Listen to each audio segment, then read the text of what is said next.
What I wanted to give you guys today is the exact process that I've used for the past year and a half to find my opportunities. And if you guys have questions along the way, go ahead and speak up. And again, this is very much directed at pre-foreclosures, because that's where, again, if you were here at one of the last couple sessions, my success came when I became very intentional about who I was calling and what market I was calling. So again, I would encourage you, if you're not here, to go back, listen to the piece on zoning your market, and understand why that's important and why being very intentional on where you're calling and who you're calling is important. So for me, it's pre-foreclosures. When I started out, it was Warren County and Frederick County. And so when that happened, that's when I started seeing my success, when I was very intentional with my market and my seller subset. So what we're going to do is talk about how I did that, and where my leads came from. I also shared with everybody my list of trustee sites that I pulled data from for foreclosures. This is one of them. This is another one. I'm going to work off of this one just because it's kind of clean and easy to look at. Glenn, go ahead.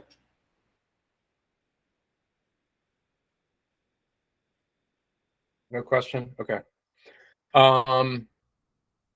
So as I said, I focus on pre-foreclosures. This is a trustee site, BWW Law. They have all Virginia pre-foreclosures listed by county. You've got the case number, the date of the auction.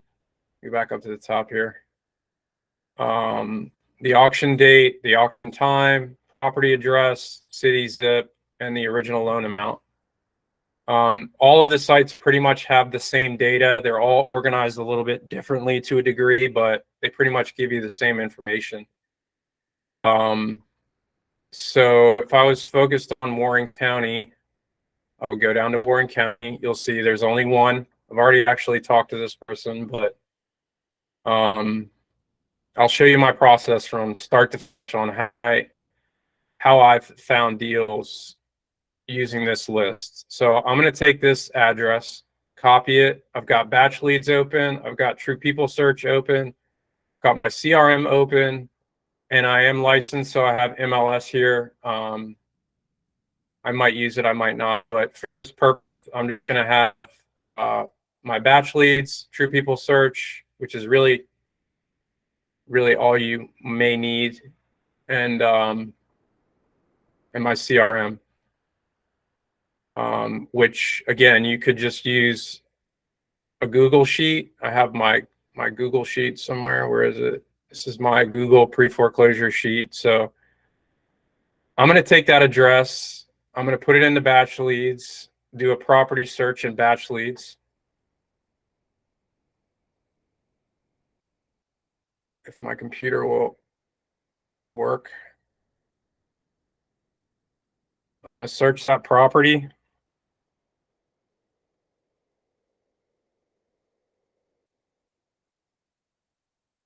I'm going to really look at basically maybe 2 or 3 things before I make a phone call. Everybody wants to overanalyze. Again, we talked about this last week, analysis paralysis or paralysis by analysis, where you feel like you need to know everything about the property. You want to know what it's worth. You want to know what its ARV is. You want to know a good opportunity, a bad opportunity before you've ever picked up the phone and had a conversation. So I would advise you guys to save yourself a lot of time and energy and effort. And what I looked at is, how long have they owned the property? 2 years. What is the mortgage situation? Okay, they have one open mortgage with a approximate balance of $88,000, and the estimated value is $218,000, which I'll confirm or deny later. But in their equity position. That's really all I need to know. And I didn't really need to know that. It's just kind of like, it's right here in front of me, so I might as well look at it. Before I go do anything else, I'm going to call this one. I've already skip traced it, but typically you would skip trace, add it to your list. Already done it, but might give you two. It might give you one number. It might give you 5 numbers. It might give you a couple emails. And I'm going to start calling. That's it. I'm going to call this number first. It's kind of like order of potential here to me. I want to call cell phones. This batch leads indicates that it's a cell phone, so I'm always want to try and call cell phones if I can. These are landlines typically. I'm going to call this number. They don't pick up, I call it right back. I'm going to double dial at a minimum. If I identify that it's a good number, like if I call the first time, they don't pick up, but it goes to the voicemail and it says, "This is Rita J. Eberhardt's phone." I'm going to call that number right back again. I might call it 3 times in a row. If I identify it's a good number. It might just be a crap number. These all might be crap numbers. So if that's the case, I'm going to take the address again. Oops. I'm going to go to True People Search.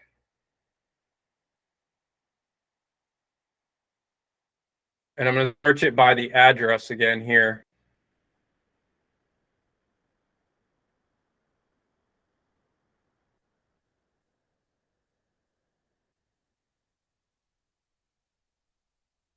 Okay, and what I like about this is that, okay, you see Rita's here. We've also got, typically the way that True People Search populates the data, like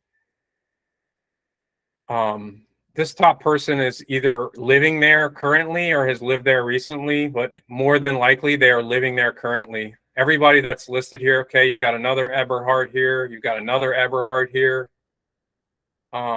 You've got all these Eberhardts, and presumably they're all related. So if I can get a hold of I've got 5 other people that I can now call, because I've actually found out on this one in particular, Rita has passed away. So I've been speaking to her, get her stepdaughter or something. I don't even remember. I know I've Facebook searched all of these names actually. I know this is, I believe her son who's living in the property. I've reached out to him. If you click on them, it gives you their current address too for anybody that, in case you're curious if they're actually living. Now, is this data always going to be 100% right? No, but I found it to be pretty accurate for the most part. And then True People Search is also going to give you phone numbers. So you might get some additional numbers. Like if I go back to Rita, there were only 2 phone numbers there. But if I click on her name here, there's 6 other numbers. Now some of these might be the same. Some of them probably are different. 03092502. See, neither one of the batch numbers are even here. So I got 6 other numbers now I can call. The other thing I like about True People Search is it lists the last reported, I don't really know what this refers to, but presumably the last record of them being on this number. I think this was actually the number that I got a hold of her on, or her relative on. It also gives emails. It also gives possible relatives, possible associates. And again, I've found a lot of this data to be pretty accurate in general. I mean, it's not 100%. This data is ever going to be 100% accurate, but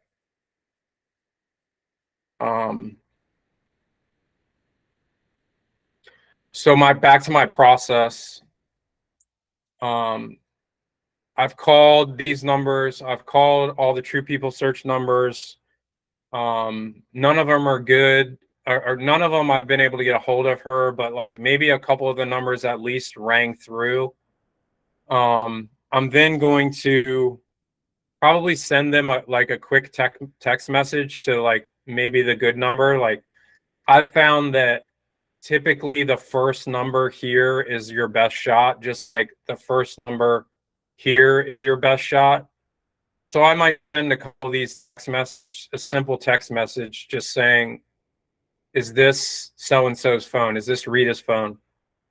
That's it. Leave it at that. The only thing I'm trying to do there is get them to engage so that I can try and get them on the phone.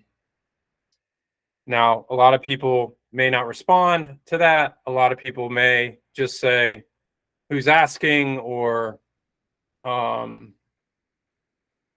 maybe they'll say, how can I help you, or something. So at that point, I'll kind of give them a little bit of my script. My name's Mike. I help people understand their options with foreclosure. Is there any resources looking for that I may be able to assist you with in understanding your options? Like, that's my foreclosure script. I want to be a resource to them. I don't want to just come at them, somebody that's in foreclosure, with a I want to buy your house cash message. But does anybody have questions about cold call, kind of like process to text? Pretty straightforward. None of this is crazy complicated. Jake, yeah, what's up, man? Hey, Mike, thanks for having this. Yeah. So I saw that it's being recorded, and unfortunately, this just falls in a time block where I have like meetings with the Knoxville Causa group. Okay. I was wondering where I could find these recordings at. Yeah, I'll I haven't really thought about it, but I'll certainly send it to you. I'll probably just honestly like send a follow-up email for now until what I'm ultimately going to do is probably have like a Kajabi or something where every week's recordings will live, but I haven't set it up yet. So for now, I'll probably just send a link out after each meeting to everybody, and then subsequently I'll have somewhere for them to start living moving forward once I get some better processes in place. Okay, awesome. Thank you. Yeah, man. Thanks for joining. Good to see you. All right, I'm gonna keep burning through this. Like I said, I want to wrap this up by 5, but kind of like digging in a little bit as to how my process works, how it's worked for me. Again, it's pretty simple. Like, it's more about action and consistency than the process. The process is like kind of straightforward. You take the address, you put it into batch leads or true people search. You call the numbers. You don't get a response, you text the numbers. My next step, I might, if there's an email, I've got like email templates already pre-populated. Again, super simple message. I might send them a quick email in this process. I also have pre-templated handwritten letters that I've put together that I wrote. I just wrote one letter. I stick it in the copier. I make 50 copies of it, and then stamp, write the address, stick it in a pile. I might do like 10 or 20 or maybe 30 of those on a good day if I'm here being diligent with my lead gen. But my idea, and I guess, Alex, back to your question of how I differentiate myself, is that I'm going to be touching them from every, excuse me, from every angle. So I'll call them first. I'm going to text them. I might send them an email. I'm going to send them a piece of mail. And then my process kind of just starts back over probably like the next week. I know that I've already called them, texted them, sent them an email. I might wait a week or two to send them a piece of mail just because that process is takes a little bit more time and effort.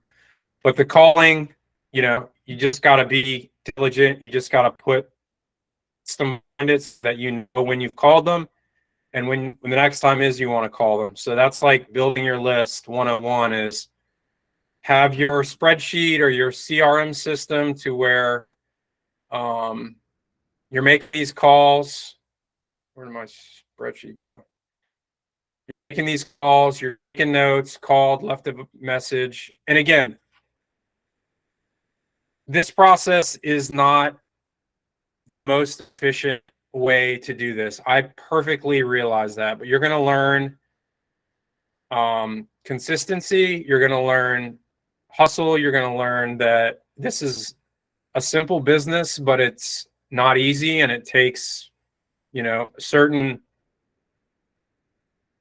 drive and motivation to do it.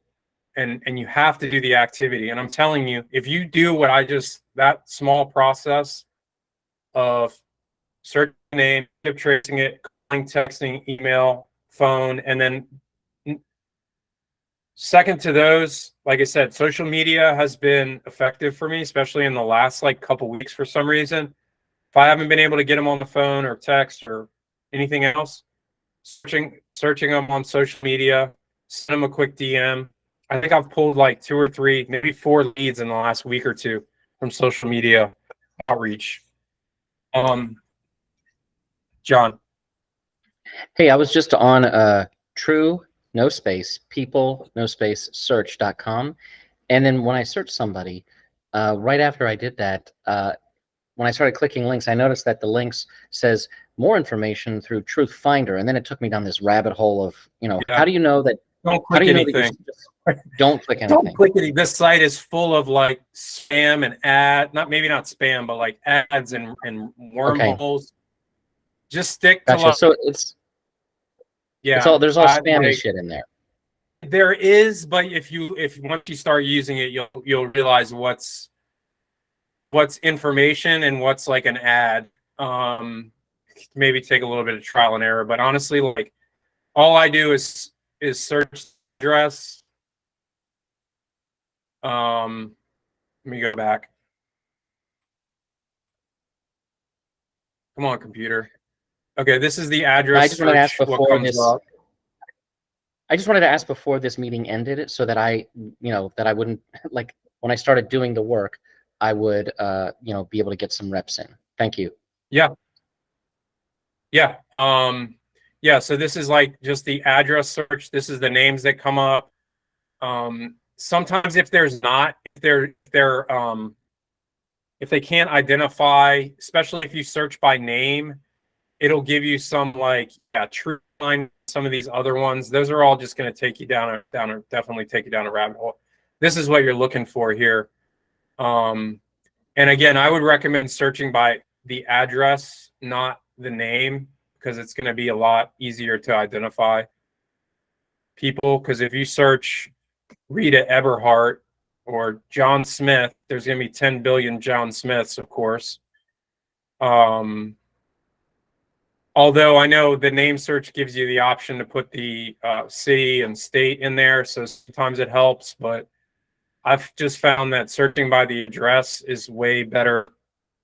It's going to save you time and effort for sure. All right, we got 5 minutes. So call first. Don't waste time overanalyzing the data. This goes for not just pre-foreclosure, anything. If you're pulling data, you have a list and you have a phone number and an address. Really, the only data that you need is address, name, phone number. Those 3 things. Start making calls. Call first. Calling by far, not even close, my #1 lead source. So I'm always trying to get people on the phone. I use text. I use all these other things as a means of trying to get somebody on the phone at the end of the day. There are people out there that are closing via text. I guess it's a thing. I don't know how they do it, but it seems very cumbersome to me. I want to talk to somebody and then I want to get in front of them personally. Obviously, people are closing virtually, so you can do it. But for those of us that are starting out, I recommend get them on the phone. And next week, I want to dig into scripting a little bit more. So we'll talk more in detail about specific conversations, scripting, and that kind of stuff. But I wanted to really give you guys my very simple process for how I'm finding deals, just so you can see that it really is quite simple. Like call, text, maybe send an email, maybe send a piece of mail. Those two things are probably not even that important because my return rate on those is fairly minimal, although it has worked both. Social media has worked. I'm gonna like moving that one slowly up my chain. So I might even say call, text, social media, or even put social media before texting. Like it's been working for me recently. The last thing I didn't touch on was door knocking. So for me, all of this that I do is for ultimately my own investment. I'm looking for opportunities to buy and hold property. So if there's a property that I identify as an opportunity, especially a pre-foreclosure, I know these markets, I know the properties. Like this one here, I had planned to door knock it up until I got a response from somebody. But this is one in the town of Front Royal, single family house, 2,000 or 1,200 square feet. Like that's my wheelhouse. That's what I want to be buying as a rental. I'm going to go door knock this thing. It's in town. I know the area. So I highly consider door knocking. Be careful with it. Obviously, like you don't want to be door knocking like some rural property down a long gravel road. But door knocking can be very effective, especially like off hours. I would say like the other thing I didn't mention, I would say probably 80% of my cold outreach is done between 1 and 5 o'clock in the afternoon. That's what's worked for me. I kind of do my administrative, my appointments in the morning, and I reserve my afternoons for cold calling and direct seller outreach. I do it in the mornings from time to time. I do it on the weekends from time to time. I do some follow up in the evenings from time to time. I don't think there's a bad time to do it. All of that being said, the thing is being consistent. It goes back to consistency. When can you do it consistently? Then that's when it will work. So we got one more minute. Does anybody have any last questions before we end today's session? Again, next week, I'd like to talk a little bit more in detail about scripting. I would love for you guys to go out, take some action this week. I'm encouraging you to take some of the things we discussed today. If you're having trouble pulling lists, if you're having trouble finding data, let me know.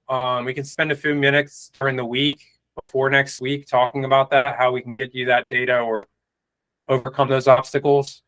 But I would like you guys to go out, take some action this week, come back next week, report. If you can record a call or two, please do. Bring it here. I'd love to listen to a call. I'd love to share a call. And that'll lead into our discussion on scripting too. I think that would be a great way to kind of get started next week. Does anybody have anything? I haven't been paying attention, sorry, to the chat. It looks like I didn't miss too much. What's the best way to record a call? Google Zoom, Google Meet. I don't know if there's a way to do this right on your phone, but like I just record myself in front of the computer. I put it on speakerphone, record myself. I've been using like if I know I have a call, it's hard when you're cold calling sometimes to time it. But when I know I have like a lead follow-up or something, I just make sure I'm recording myself. Loom is another good one that I've started using. There's probably a way to record on your phone. I don't know. Does anybody know another way? But Zoom is free. Google Meet's free. Loom is free for like, I think up to like 5 or 10 minutes. I recommend those to start until I figure out a better way. I need to figure out a better way myself, frankly.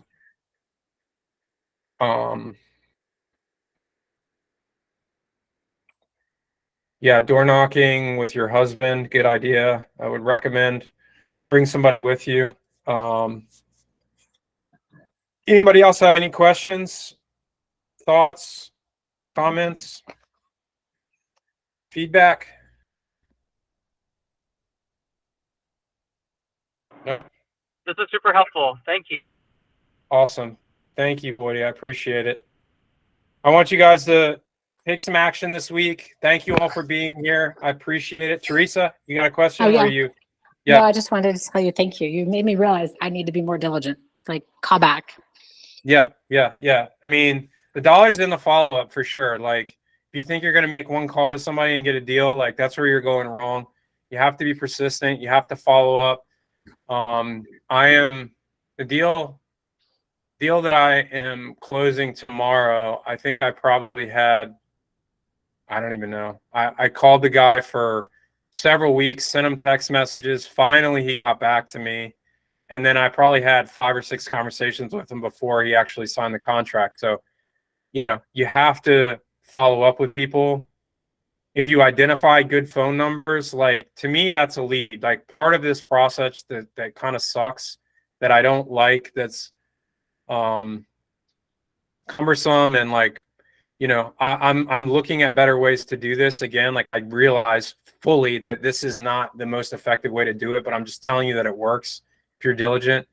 You know, you can pay for lists, you can hire VAs to make your calls. There's certainly ways to streamline this. But for me, it was like, number one, I want to learn. I want to learn, how do I go out and find my own deals? How do I, you know, how can I do it cost effectively? And how do I have those conversations? How do I have those beginning conversations? If I just hire a VA to start making calls for me, and they're, you know, the ones that are having those initial conversations, like, I don't know, what am I going to learn? So I've done it now. I've been doing it for a year. I'm ready to systematize and figure out better ways of doing things, but this works. I assure you this works. So take something from this, put something into action this week. Bring me some good questions next week, scripting questions, calls.